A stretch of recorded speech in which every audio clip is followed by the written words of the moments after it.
안녕하세요. 해피라이프입니다. 오늘은 누구나 할 수 있는 스플릿 투자 19번째 기록입니다. 스플릿 투자의 개념입니다. 이 부분은 중복되므로 생략을 하겠습니다.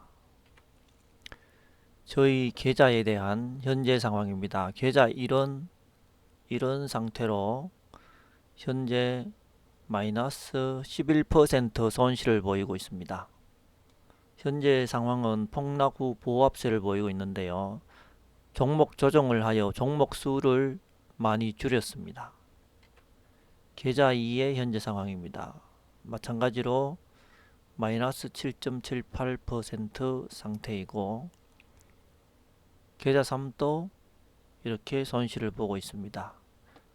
계좌 4에는 이 소량만 이렇게 보유를 하고 있는 상황입니다. 수익률에 대한 중간 점검을 하겠습니다. 계좌 1, 2, 3에 대한 수익률을 보시면 1월 달에는 수익을 냈지만 4월에서 6월 2분기에는 이렇게 15%, 18% 정도로 손실을 봤고요. 7월 달에 현재 보합 상태로 있습니다. 1월부터 12월까지 연간으로 하면 평균적으로 12% 정도 손실을 보고 있고 총 손실 금액은 759만원 정도입니다.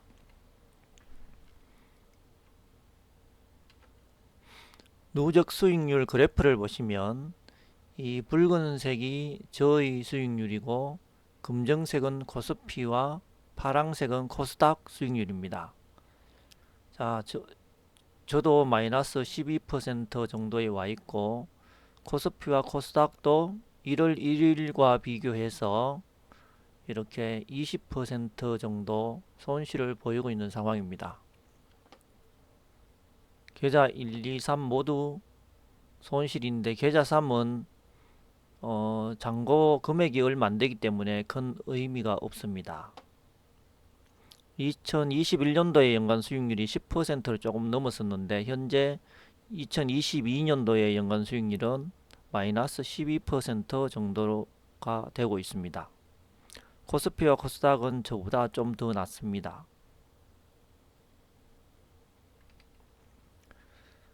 종목 교체, 리밸런싱에 대해서 오늘 이야기를 하겠습니다. 하락 장세 때 마음에 안 들고 불안한 종목을 더 좋을 것 같은 종목으로 교체하는 것이 리밸런싱입니다. 제가 6월 21일부터 23일 사이에 리밸런싱을 하였습니다. 내용은 이렇습니다. 기존에 있던 종목이 이랬는데요. 이 종목별로 여기 동그라미 친 종목은 그대로 계속 보유하는 종목이고 여기에 동그라미 치지 않는 나머지는 이렇게 손절을 하고 이 종목으로 손절을 하고 여기 있는 종목으로 교체를 하기로 결정을 했습니다.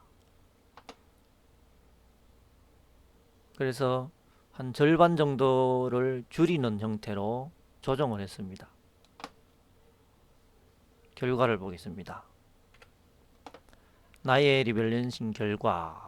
자, 에코마케팅은 나무가로 리밸런싱을 하였습니다. 자, 에코마케팅을 요때 팔고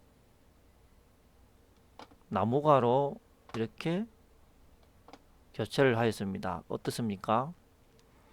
에코마케팅은 제가 팔고 난 이후에 이렇게 많이 상승했죠. 나무가는 이때 이후에 상승하지 못하고 조금 더 하락한 상태입니다. 단기 결론은 종목 교체 실패입니다. 셀바이오텍과 동국제약을 팔고 아미코젠으로 변경을 하였습니다. 자, 셀바이오텍은 이때 리밸런싱을 하기로 했는데 현재 이만큼 올라와 있습니다. 동국제약도 이때 하였는데 더 많이 상승한 상태입니다. 자, 대신에 아미코젠으로 교체를 하였는데 아미코젠은 이때 샀죠. 그러니까 이때 샀는데 현재 이때 매수한 가격보다 거의 비슷한 수준입니다. 결국 더 상승한 종목은 팔고 오르지 않는 종목을 샀습니다. 자, 이 종목도 종목 교체 실패입니다.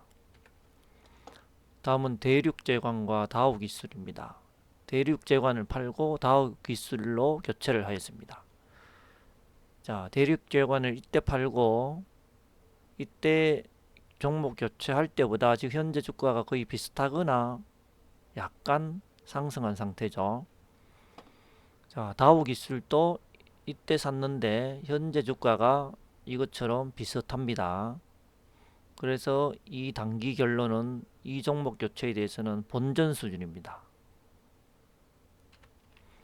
서울반도체를 팔고 LB세미콘으로 교체를 하였습니다. 자, 이때 서울반도체를 팔고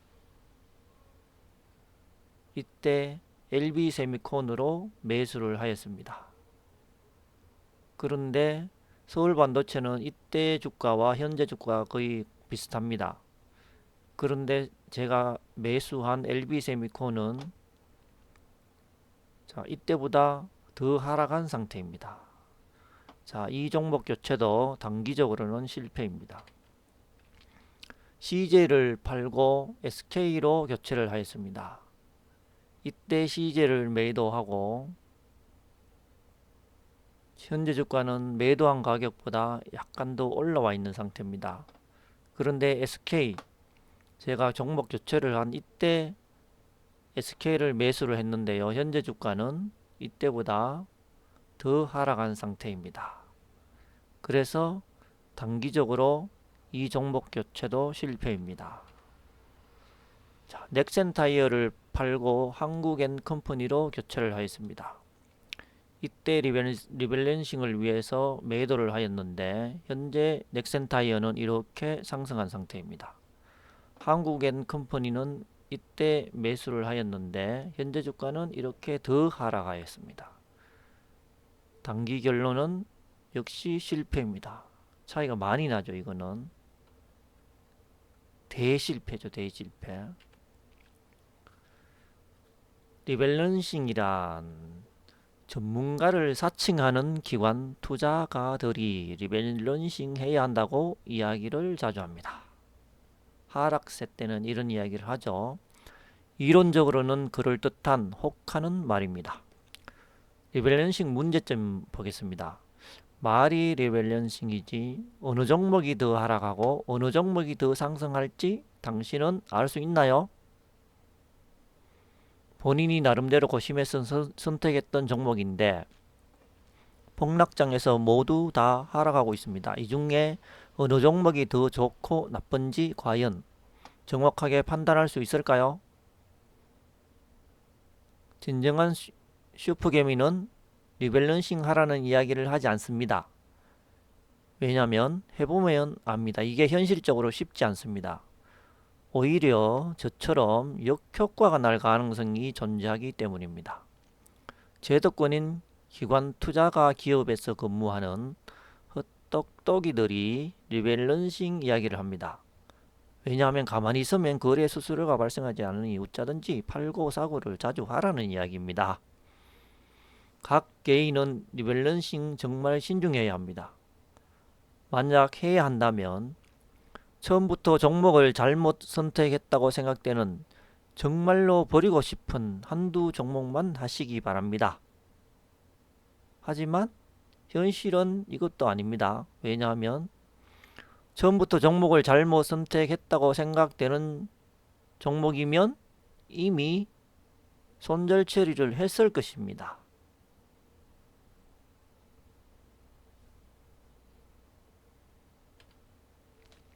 반성과 예측입니다.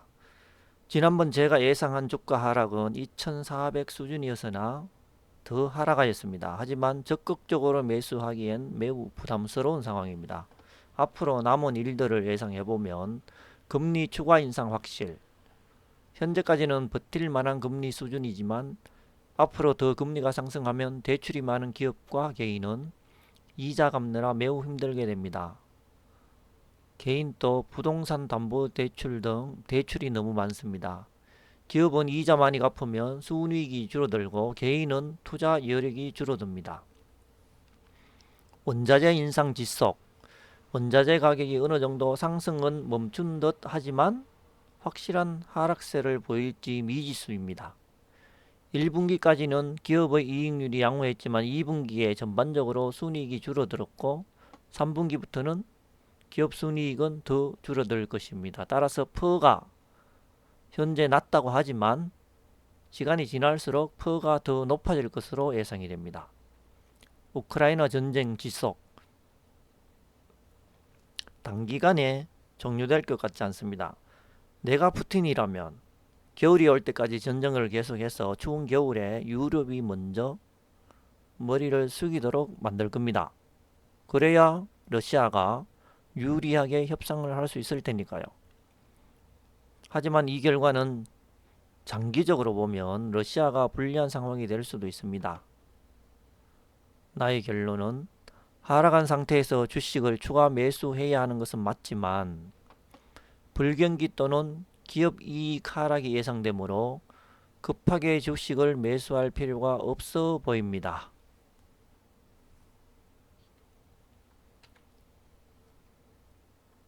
이 내용은 지난번에 설명한 내용인데요. 특별한 악재가 없더라도 약 26%는 하락할 수 있습니다.